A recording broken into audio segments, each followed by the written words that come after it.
साथियों, पुरानी पेंशन बहाली यानी बुढ़ापे का सहारा, इसको कर्मचारियों द्वारा लगातार 10 वर्षों से मांग किया जा रहा है कि सरकार पुरानी पेंशन को बहाल करे। इसको लेकर अब बाकायदा कर्मचारियों का मतदान कराया जा रहा है।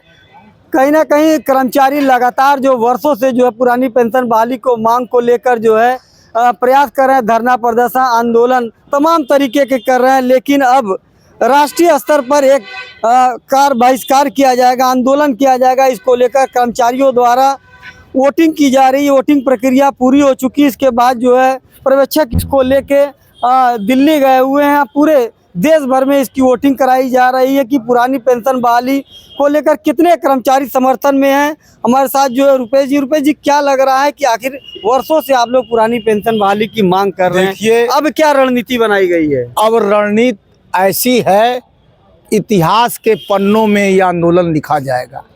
इसलिए लिखा जाएगा कि लगभग 40 साल के बाद रेल का चक्का भी जाम होगा। इस बार एक नई चीज होगी और इतना ही नहीं होगा, हमारे ऊपर जो दंडात्मक कार्रवाई की जाएगी तो हम जेल भी बनने का काम करेंगे, कर्मचारी और शिक्षक सब मिलके। और इस बार देश ही नहीं, हमारे जो राष्ट्रीय अध्यक्ष हैं एनजेसीए के, रेल के सबसे बड़े नेता राघवैया जी, वो विश्व के भी नेता है, टॉपर नेता है, ईमानदार नेता है, उनका बहुत ख्यात है। नहीं, आप लोगों ने जो वोटिंग प्रक्रिया की, इसके पीछे क्या मकसद है? इसके पीछे यही लॉजिक है कि कर्मचारी दिल से जुड़े। यानी ये स्ट्राइक रुपेश की नहीं है, ये स्ट्राइक आपके पेट के लिए है, आपकी रोटी के लिए।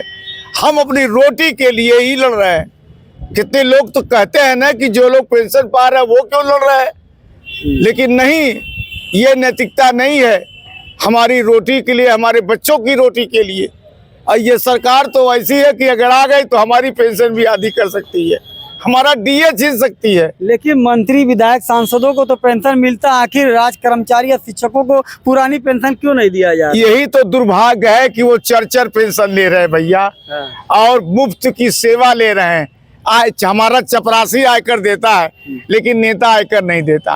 और सबसे बड़ी बात, हजारों फर्जी सांसद कह भत्ते मतलब ले रहे हैं। उसमें कौन है? बड़े बड़े पूंजीपति, बड़े बड़े ब्यूरोक्रेट। आज ये जमाना है जो अरबपति खरबपति हो वो पाएगा पुरानी पेंशन।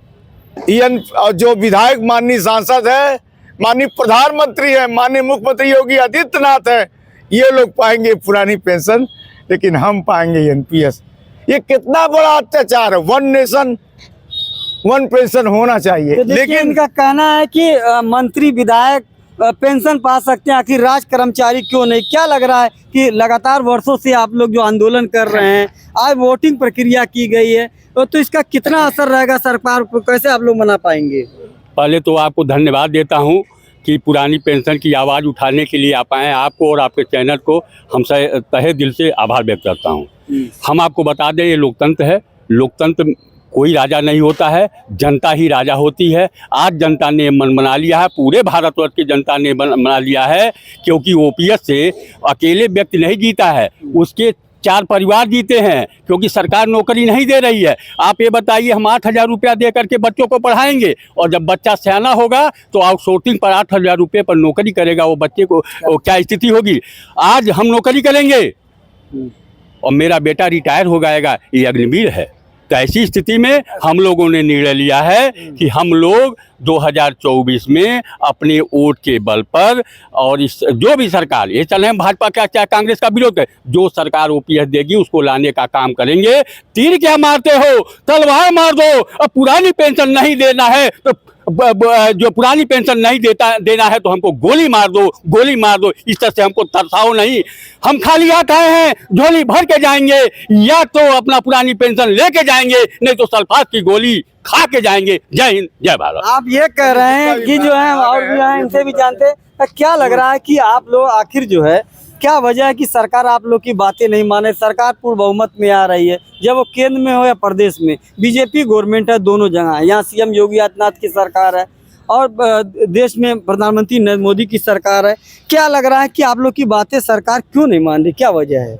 सबसे पहले तो आपके चैनल के माध्यम से और पूरी जनता को यह बता देना उचित लग रहा है कि यह कैसी विडंबना या कैसा उपहास पसीने का जो जग को जीवन देता है वो मजा न पावे जीने का।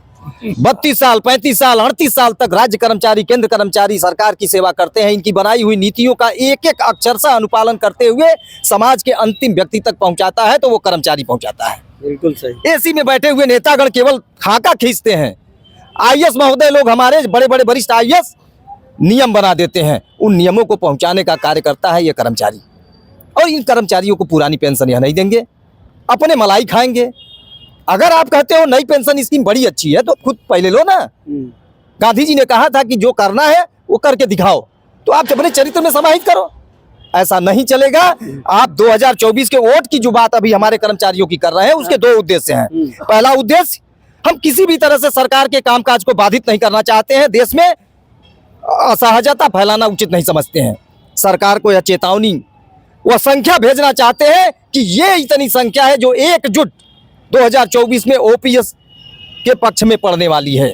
इससे पहले आप लोग की वोटिंग और 2024 के चुनाव में जो वोटिंग हो रहा है, क्या लग रहा है वोट की चोट कैसे आप लोग पहुंचाएंगे सरकार को? बता तो रहे हैं कि पहले ही हम संख्या सरकार के पास भेज रहे हैं। आपके माध्यम से, LIU के माध्यम से आंकड़ा भेज रहे हैं कि ये इतनी संख्या 2024 के चुनाव में ओपीएस के पक्ष में ही मतदान करने वाली है। और वो नहीं, हमारी अगर वो संख्या 15 जा रही है तो 15 गुणे 10 करिए, जितनी संख्या हमारी है वो 10 गुना होगी, वो संख्या होगी। दूसरा विषय यह है कि अगर सब कुछ करने के बाद भी यह सरकार नहीं चेतती है, नहीं मानती है, तो हमें आंदोलन पे मजबूर होना पड़ेगा। तो हमारा एक एक कर्मचारी मन से तैयार है। ये इनके दमनात्मक रवैये से कोई हिलने वाला नहीं है। एक एक कर्मचारी अपने हक को लेने के लिए धरना आंदोलन करने को तैयार है, जेल भी जाने को तैयार है। कर्मचारी ने पूरा मूड बना लिया है, या जो भी हो सरकार को मनाने का काम किया जाएगा पुरानी पेंशन। भाई साहब, क्या नाम है आपका? मेरा नाम कनिष्ठ गुप्ता है और मैं अध्यक्ष हूँ माध्यमिक शिक्षा परिषद में और राज्य कर्मचारी सहयोग परिषद में जिला उपाध्यक्ष हूँ। अच्छा बड़े, क्या लग रहा है कि आप 10 साल हो गया पुरानी पेंशन बहाली की मांग कर रहे हैं, वहीं पे जो है विधायक मंत्री को जो पेंशन दिया जा रहा है लेकिन कर्मचारियों और शिक्षकों को नहीं दिया जा रहा, क्या मांग रहे हैं आप उसको? देखिए, पहली बात तो मैं बता दूं कि जब ये पेंशन बंद हुई है सन 2004, उसके बाद से कर्मचारियों की संख्या कुछ कम थी, तो सरकार ने सोचा कि अभी कम है और कर्मचारियों की सोचा अभी कम है, बाद में मिल जाएगा। मगर धीरे धीरे संख्या बढ़ती गई, कर्मचारियों की संख्या बढ़ती गई, अधिकारियों की संख्या बढ़ी।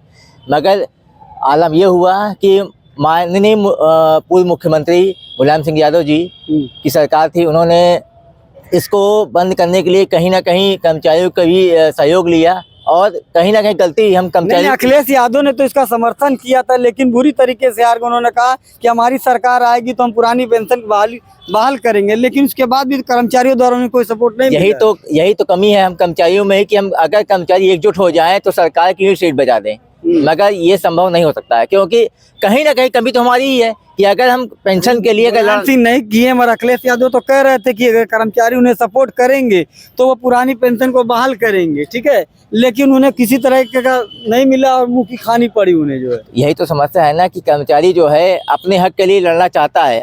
रही बात पुरानी पेंशन के मतपेटी में, तो पूरे प्रदेश में गुप्त मतदान किया गया है। सरकार को ये दिखा दिया गया है कि अगर कर्मचारी अगर अपने हक के लिए मतदान कर सकता है तो आपको हटाने के लिए भी मतदान कर सकता है, और आपको हटा कर दम लेगा, चाहे जैसे हो।